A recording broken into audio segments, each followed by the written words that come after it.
when they blow. These traditional bulbs also use heaps of power, and those energy efficient fluoro globes have that cold white light that we all hate. So I started thinking, with all the technology we've got these days, surely there must be a better way. I mean, for starters, it's not like we get up to change the TV channel anymore, so why do we still do that with our lights?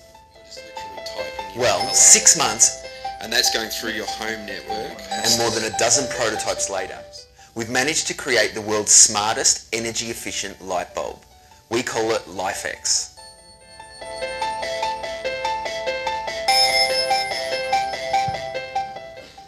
LifeX is an energy efficient multicolour LED bulb that's controlled by your smartphone. Now for the first time you have total control over your lights. But rather than yammer on anymore, I'll just show you how it works. Turn on one LifeX smart bulb or a group.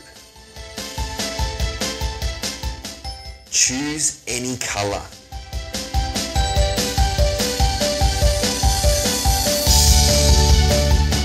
LifeX is dimmable.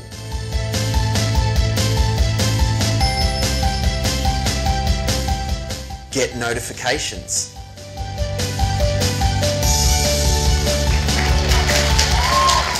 A nightlight for your kids.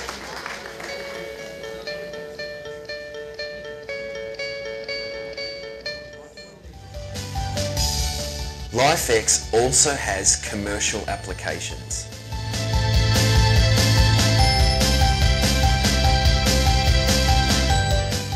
Get your lights to do things they've never done before. Visualize your music.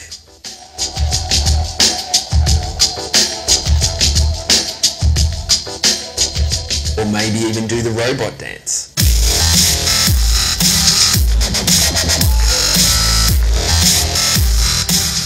And if you're worried about losing your phone, LifeX also still functions like a normal light bulb.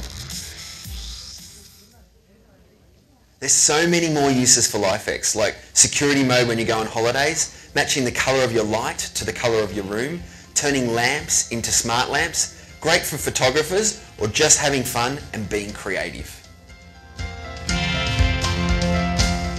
And LifeX saves you money.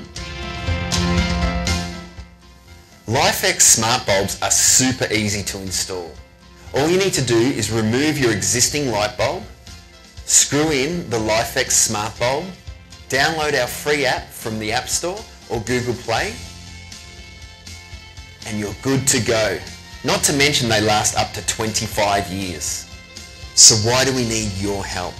Well, reinventing the light bulb is no easy task. And to produce LifeX at an efficient price point, we need to buy thousands. Okay, the rest of it is a Kickstarter pitch. You all know Kickstarter?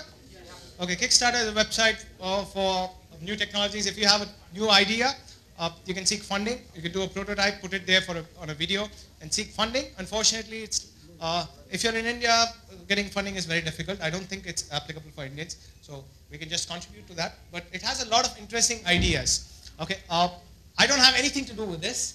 Okay, that's a disclaimer. My objective here is to show you opportunities of what is possible within the framework of Android accessories. What kind of accessories are possible and how to go about developing them. Okay, you all like that one? Okay.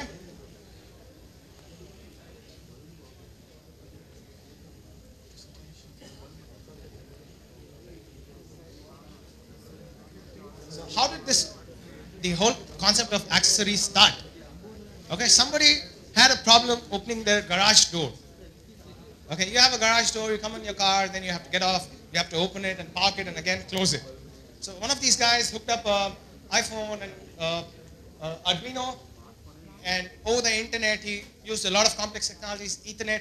His garage door was connected to the Ethernet, it acted as a web server, you can log into the web server and open, close the door. A lot of the technology, it was done some 3-4 years back. It was a very successful commercial project. The idea behind showing you this slide, you can see at the bottom there's a website, mydooropener.com. Okay, so this became a commercial success, following which there were a lot of accessories that started appearing in the market. And then, okay, this is what has happened. First it was for the iPhone, and then people wanted to build an accessory with, okay, you're all reading, I don't have, okay, it's fine. Okay, people started building an accessory with Android. So the difficulty with the Android phone is most phones do not offer a USB host. You all know what a USB host is? Okay, everybody? Okay, we have two types of devices, USB hosts and USB slaves or devices. Okay, your pen drive which you plug in into your computer is a USB slave kind of a device. You require a USB master which will power the device, which is also called a USB host. Most of your laptops have a USB host. All ports, USB ports on a laptop are USB hosts. And mobile phones are USB slaves. You cannot connect a pen drive into a mobile phone directly. There are phones which support that, but not all phones. Okay, this was a big challenge. So to overcome this, people started using a host and started developing two-way communication between the host and the phone. All you required was a communication mechanism. You can build all your UI in Android and have all the data sent out to a different device which will take care of processing it or turning on and off the lamps and other things. Now for this, initially they used the Android debug bridge. You all know the debug bridge? Okay, for the non-developers, okay, the debug bridge is an interface of using which you can interact with the phone. You can send some of data instructions to the phone and get some feedback from the phone. Now, using this interface, people built a communication. The first board was called the Yo-Yo board. We call it says Yo-Yo. It's called the Yo-Yo board. This is the Yo-Yo board. Okay, this is based on a PIC microcontroller with an inbuilt USB host. You can see that this has a USB similar to what we have on your laptops. Now, this board was developed to make it so simple. This is developed basically for Android developers. So you don't have to do anything to this board. This board comes with the firmware. So you plug this to your phone and you give this power supply separately, and your phones can start controlling the pins available on this board. So you can attach relays, motors, any kind of electronic device to this, sensors, external sensors, anything to this board, and code on your app to get all the information and send information to it. Control this board. You didn't have to do anything with this. This is just a piece of hardware which you plug, which gives you an external interface. Now, following this, there's a lot of activity around accessory development for Android. Okay, this was the first. This is an unofficial board. Okay, this supports all the official protocols, but it's an unofficial. It's a hacker project. Following which, last year in I/O 2011, Google released the accessory mode. Prior to that, there was no concept of accessories. Okay, looking at all the work happening, accessories became a new, very bright prospective area. So accessories started getting official support. In the accessory mode, when you plug in a device, if the device is configured or programmed to act as per the accessory standards, the phone will detect as to accessory has been attached and open the respective app which will deal with that. If not, it can also lead to your website where you can download the app. Okay, so they did that and they launched a board called the ADK board, which is the Accessory Development Kit board. This is the board. They had a different version of this. This is how that board looks. This is built around a platform called Arduino. Okay, Arduino is an open source microcontroller prototyping platform. I'll come to that later. Okay, that's my area of strength. So I'll talk about that later. Okay, following which, what happened is initially everybody was excited about having wired stuff. You all like things connected. Okay, and then what happened? Wired became difficult. What is the point in having a wired accessory? Okay, those of you who are photographing all the people who are lazy, are you still active? Are you also sleeping? Okay, I can see a lot of people sleeping. Did you capture? Yes, sir. Okay. Okay, so people wanted, there was a lot of hacks on Bluetooth. Bluetooth was not officially supported when in I/O 2011 release. Okay, nobody thought of Bluetooth. Okay, Bluetooth is like you have Bluetooth headsets. That's it. What else can you do with Bluetooth? You can transfer data to Bluetooth. Now, there's Bluetooth supports something called a serial profile protocol. Okay, where you can make any Bluetooth device appear as a serial port device, which is the most simplest form of communication possible. Now, people started hacking the Bluetooth stack for serial port profile on different devices and started building Arduino plus Bluetooth, Arduino over Bluetooth. Like your Android device can communicate with other devices over Bluetooth. Normally it can communicate only with registered devices, right? So this can communicate with other devices, and they started building a lot of interesting projects over Bluetooth. Like I have a project which I'll demonstrate later. We have a small robotic car here, which I can control with my phone. Okay, control in the sense not this control. I can actually drive it around like this. Okay, so this is what happened. This led to Google I/O 2012, where Bluetooth started getting supported officially. Okay, now this box, can you all guess what this is? Very few people have seen this box. Probably very few people have this box. Okay, I have met only one person who has this box. Unfortunately, he just told me he has the box, and I'm kind of very jealous about it. Okay, you all met Shrey, right? Shrey was introduced, he attended Google I/O at Google, right? Shrey who did the gaming session. Now he has one of these boxes. So this is ADK 2012 box. It's a hackable clock. Okay, it looks very simple. Okay, it has all these digits. These are all LEDs, tricolor LEDs, RGB LEDs. You can change the color of the clock. Okay, you have buttons. You have capacitive sensing, touch sensing. You have temperature sensors. Okay, you also have a speaker in it, so you can use it as an external music dock. Okay, you can do a lot of other stuff with it. So this was released with the intention of getting people to build more accessories. So you need a prototyping platform on which to build that. So this is that platform. So this is what has happened currently. Okay, these are some of the interesting projects. What is this? Romo. It's not an alarm clock. It's a robot. Okay, what kind of a robot?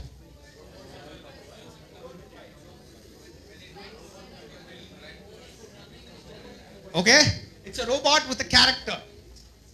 Okay, which is different. Normally you can, see I can plug my phone onto a mobile platform and make it go around. That is very simple. But this has the animation suiting that Romo. Okay, we'll see that.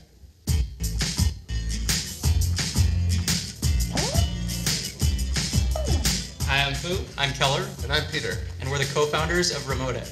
We're building the first smartphone robot for Again, supported everyone. both on iPhone and By Android. combining your smartphone with a robotic base, we can build robots that do awesome things for a fraction of the cost. Romo's pretty amazing. He smiles at you, he's happy to see you. It seems like it has a personality of its own. Using Romo is really easy. You simply download our app, plug your phone into the robotic base, and watch him come to life. You can then control him from any iDevice or your Mac. And your Android phone if you have a Nexus.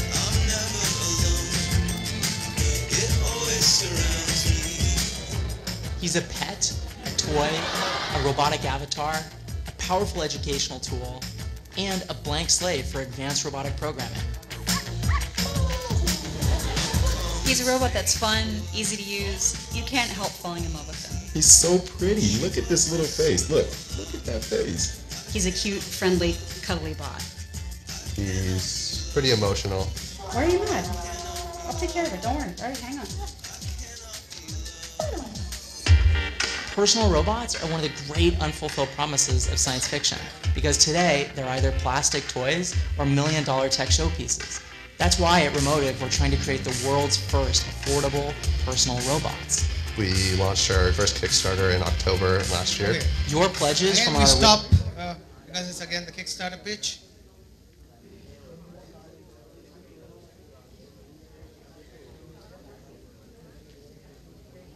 Okay, that is one of the projects.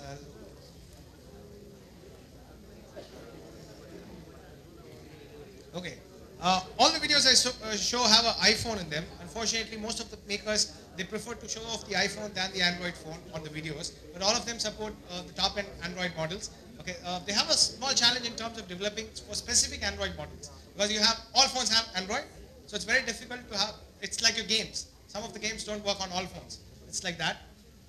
So I'll show you what we did. Hi, this is a gesture control bot using an Android phone. You can see the Bluetooth module. We have a Bluetooth module here. This helps the bot pair with a phone. So we're going to use Bluetooth control, and we're going to take gesture input from the Android phone. Let's see how this works.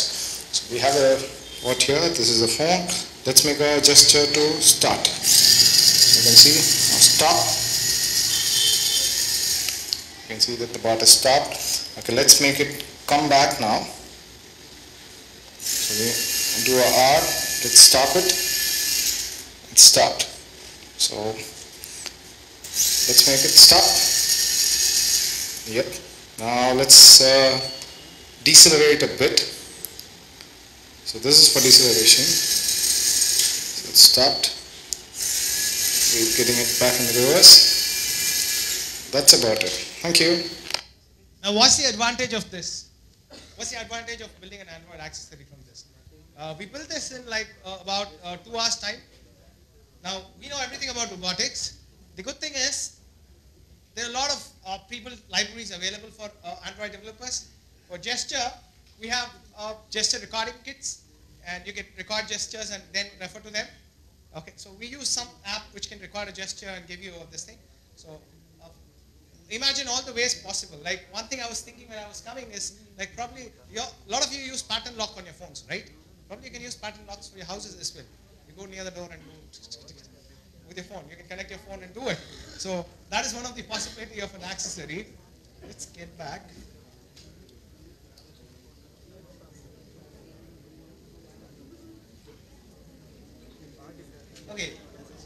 Okay, we'll continue discussing as and when I get tired. I have a bad throat, so I'll stop and we'll play some videos. Okay, we saw LifeX, we saw Romo. Impulse, we'll come to this. This is the game controller. Somebody said you don't have game controllers when you're playing on phone in the morning, right? Somebody from there.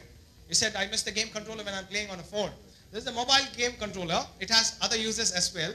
We'll see this project as well. So how do we build accessories? How can we go about building accessories? Okay, the first option, as of the moment, the two biggest options available to you are this: the Arduino, which runs on a Atmel microcontroller or ARM processor, the latest one, or the Yo-Yo board, which runs on a PIC microcontroller. Now, on this board, you don't have to do anything on the board. You simply develop an app. You have libraries for this board, which you need to include in your app and reference in your app. And then you can build things with this. Pretty simple. On this board gives you extended capabilities. So accordingly, you'll have to develop separate firmware for this board using Arduino software, which is very similar to any normal Arduino project you might build, and an app on your mobile phone, which will interact with that firmware. Okay. This gives you a lot of possibilities of developing apps on your own without being dependent on any external libraries except for the official Android ones. On this, you're dependent on the libraries provided by the developer. Okay, but this has some very cool capabilities which were not in this till probably this year.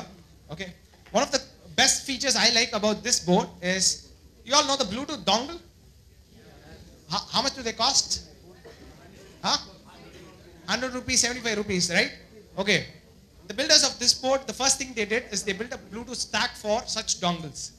Okay, so I have a USB host. I plug in a 75 rupees Bluetooth dongle. This becomes a complete Bluetooth enabled board. Okay, so anybody who has this board, and if you were to build this board from scratch, it probably with Bluetooth would cost you about 1,000 rupees. Okay, which is a very good platform with Bluetooth capabilities available at that cost for a product. Okay, this supports Bluetooth dongle out of the stock. It appears as a Bluetooth device on my phone. Okay, I'll just show you that.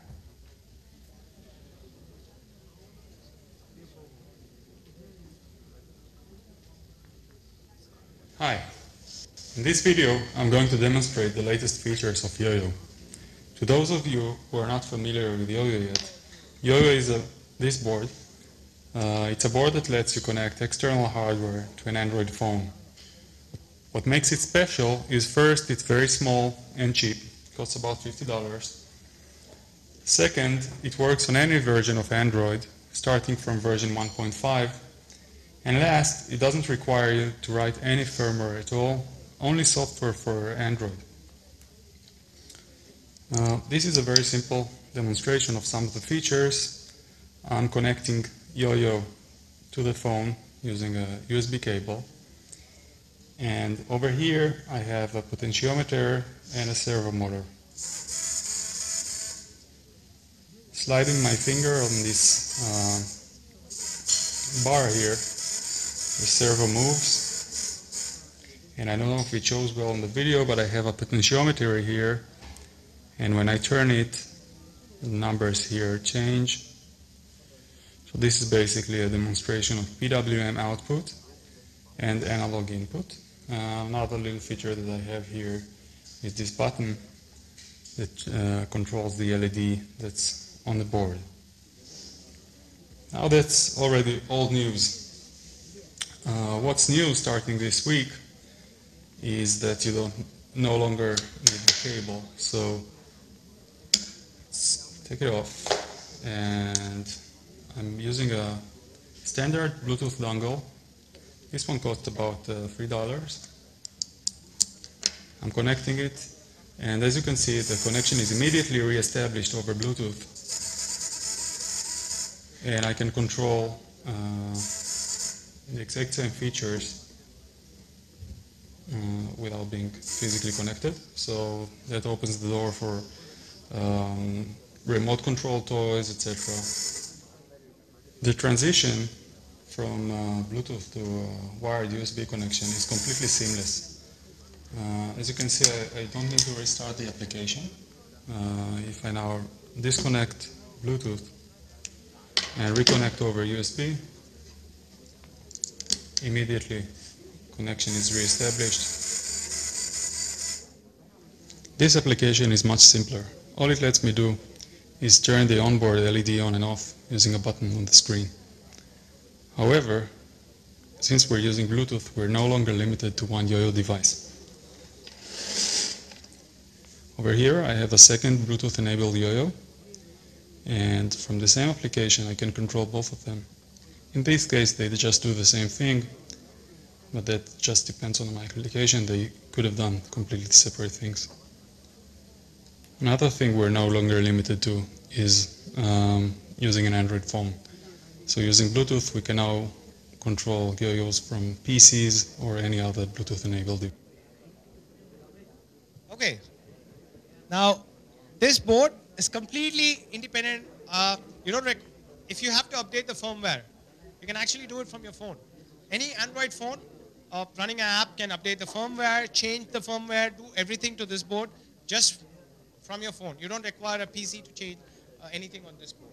Okay, that's another specialty of this board. Now we look at the. I'm sorry? That's a PIC or Arduino? This is a PIC based board. Okay, we're just discussing this board, then we'll discuss the other board. Okay. Now, oops.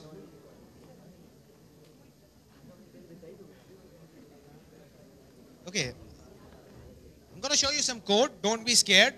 I saw a lot of scared faces when you're going through the gaming code. Okay, all of you want to develop games, but you're all scared of coding, maths, physics.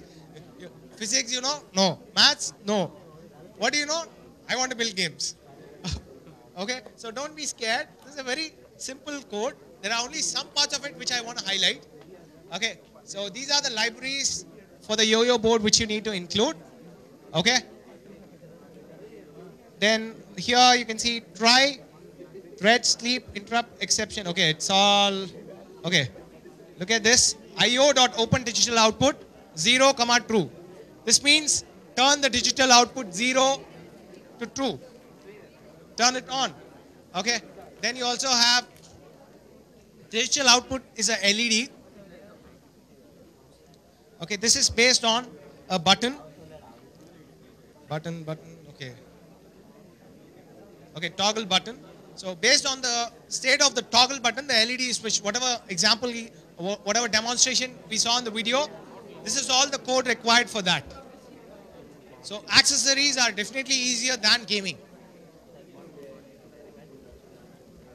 Okay, let's get back. So first thing is IOIO, USB and Bluetooth. The code does not change for Bluetooth. It's the same thing. You use the library, you create an IOIO object, and you refer to ports in that, pins in that, and manipulate the pins with simple functions. Now the Arduino ADK, this board, it supports USB, Bluetooth, and Wi-Fi is not supported officially, but right now a lot of projects are using Wi-Fi. Okay, because Wi-Fi probably a bit better than Bluetooth. Okay, so a lot of projects support Wi-Fi these days. Probably in the next edition, we will have support for Wi-Fi officially. Okay, but these are the things. Okay, this is the IO board, which we saw. Some of the functions here. To create a connection, you have IOIO factory dot create a function, then wait for connect. Okay, a lot of people get this thing with the code.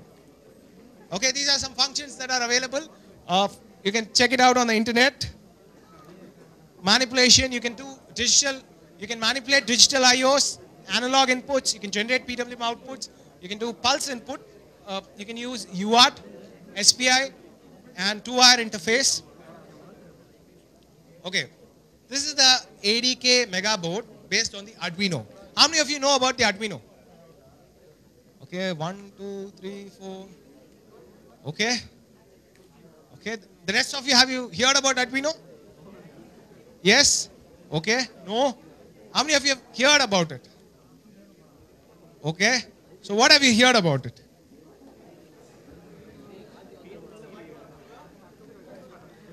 Open source hardware board, okay? What's, I'm sorry?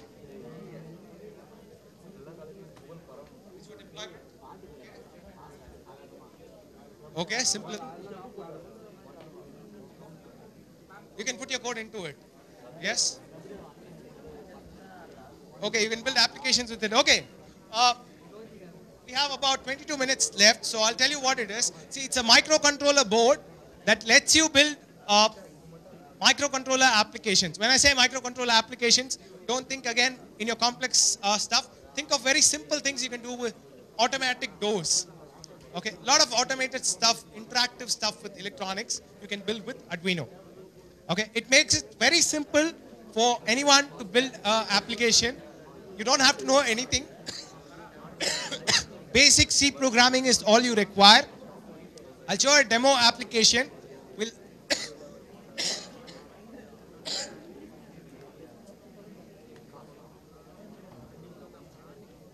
load a demo application on this board. Okay, how much time do you think it will take? We'll make one LED blink. How much time do you think it will take? 2 minutes? Yeah, I know it. I've done it 1,000 times, so it will take me only 2 minutes. How much time do you think, if you are given a board and given all the resources, it will take you? 10 minutes. Okay? Okay, let's test it. So I have the board.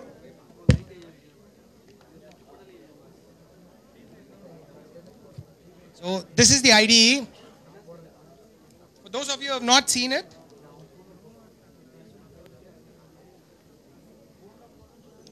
a lot of people think electronics is boring, microcontrollers, prototyping, I don't want to do it. It's not fun. It's a lot of fun. You'll love doing it. Okay, this is the interface. So I have the board connected. Okay, what I'm going to do is we'll load a sample program and then look at it. First we'll load it. So I go here, I select the board, my board is selected. I select where it is connected to. It's connected to here, so I just press this button. It says compiling sketch, compiling the program. It's uploaded. It's done uploading. Okay. Now we can see one small LED blinking here. Okay, now I know the process, I've done it. If you had to do it, we have not looked at the code, right? So let's take a look at the code. Don't be scared. It's a very, very simple, no-brainer code. Okay, anybody with basic English can look at this code. You don't require coding skills. Okay, basic English and some amount of basic understanding of electronics. Okay, LED equal to 13. So we have a pin dedicated for LED. Where are we connected? On 13th pin. So how is this pin mode? What is the mode of this pin? It's an output pin. It's set to do some output function. Okay, and what is it completely doing? It's switching on the pin. It's turning that pin high, waiting for some time, turning that pin low. That's it. Right? Okay, so for those of you who know electronics, is there anything else you can do with IO pin or anything? What is electronics all about? Switching on and switching off things, right? On and off states. Do we have anything else in electronics? Everything control, everything happens based on and off states, right? So this is the on and off state. So all other states are probably inherited from this. It's all simple as this. Okay, so in case you're someone who has not tried electronics because you're scared, probably this is the ideal platform to try it.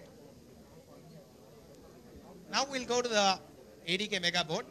So app and firmware have to be developed separately. The app, you need to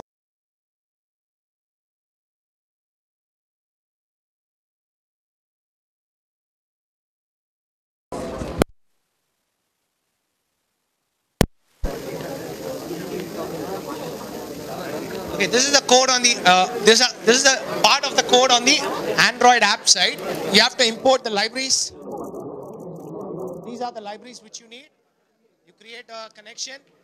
You create a accessory instance.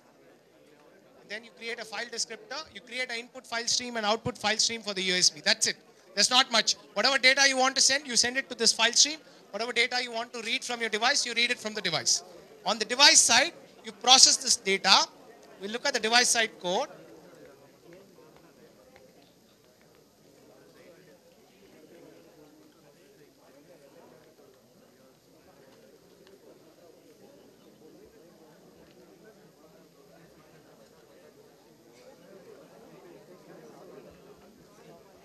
See, this is a device side code. Here we have an accessory header file included. We have the name of the accessory, the type, the company that makes it. Okay, we have a LED which we are going to control based on some information from the accessory, some information from the phone. We say USB.begin.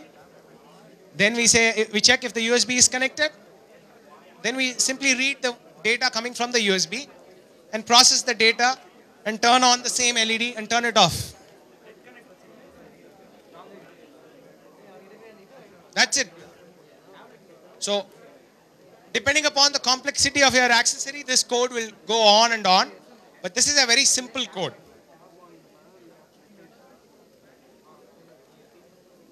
Okay, let's go back to watching. I have a couple of videos to watch, to show. Okay, can you all think of the wildest idea of an accessory? Wildest idea. You have seen some wild ideas, right?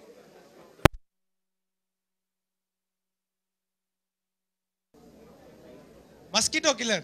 That doesn't work. Yeah. I have mosquito killing apps. It doesn't work. Huh? Controlling my office. Rocket. Everybody is obsessed with space, arms, guns, drones. Huh? Solar charger. Okay?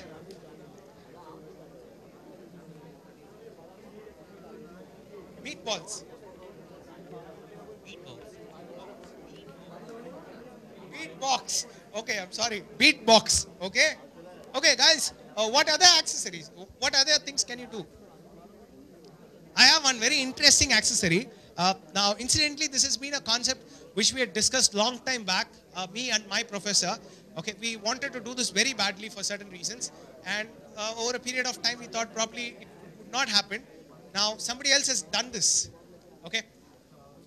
Now, India is largely agricultural. You all agree? You all know that, right? But unfortunately, our agriculture produce, we don't deploy a lot of scientific methods for agriculture. We don't do soil sampling. Okay, we simply do agriculture. Now, about 4 years back, we were wondering probably do soil testing and take pH levels in the soil, measure all this, and then do agriculture. You will be able to do it better. Okay, now we wanted a portable device which anybody can take, any farmer can use, just dip it and know things. Okay, now then we gave up on the idea. After a year of struggle, we gave up on it. Okay, recently, about a week back, as I was preparing for this, I saw this thing called LabStrip, which is a very brilliant idea. This is an ordinary iPhone 4, and this is a mobile laboratory. Hi, I'm Cass Hoffman. We're here today at this again, a demo with the iPhone, but works on the Android. The Palumbo Family Winery in beautiful Temecula Valley. Hi, I'm Brian Noland. Cass and I have a passion for technology and measuring the world around us, and we've been thinking of ways to bring everyday scientific testing to the masses. That's why we started Anywhere Science, a venture into building iOS and Android applications to do just that. So our thoughts were to enhance the capabilities of today's mobile devices to measure the world around us. So Brian, how do we do that? Our first product we call LabStrip Meter, and it integrates seamlessly with Anywhere Science Cloud. We designed LabStrip Meter to augment the iPhone 4 and iPhone 4S to turn them into a very powerful yet affordable mobile laboratory. So what are the benefits of this? Well, the first thing, you get better test results. Secondly, we give you the ability to store additional test results, metadata, and location-aware data automatically in the cloud. Now we'd like to take you and show you some practical applications of the LabStrip system. We think one of the more popular and exciting uses of LabStrip is going to be in maintaining the health of your pool or spa. LabStrip makes use of the standard chemical test strips that you're used to using, which are a huge improvement over drops. However, the LabStrip technology takes it a step further. With LabStrip, we make taking care of your pool even easier than it's ever been. First of all, by taking the guesswork out of interpreting these test strips. You simply put the strip in, and the app automatically determines it for you. And furthermore, we can tell you exactly how much of each chemical to add to keep your pool in balance. So while talking to a couple of our local beer brewers, we found out that there's even use for LabStrip while brewing beer. Throughout the brewing process, there's a lot of things that we need to measure, a lot of numbers we need to keep track of, and temperatures and everything else. And anything that makes it easier for us to keep track of all that data and measure it accurately would make my life easier. You can use LabStrip to measure the health of your aquarium and also get your kids excited about measuring things around the house. A device like this is just what students need to get fired up. I mean, I don't want to do this until I realize this is my piece of equipment and I'm getting the results and I'm like, wow. You know, yeah, how can I use this again? You know, when do we get to use this again? And that way, the science becomes less rote and more exciting, experimental. So we showed you a couple of uses of the LabStrip system, and we're very excited to see what you guys, as early adopters, are going to come up and what you're going to use LabStrip for. So we worked with Spec Design at Palo Alto to come up with a great core industrial design, and in turn we've worked with the folks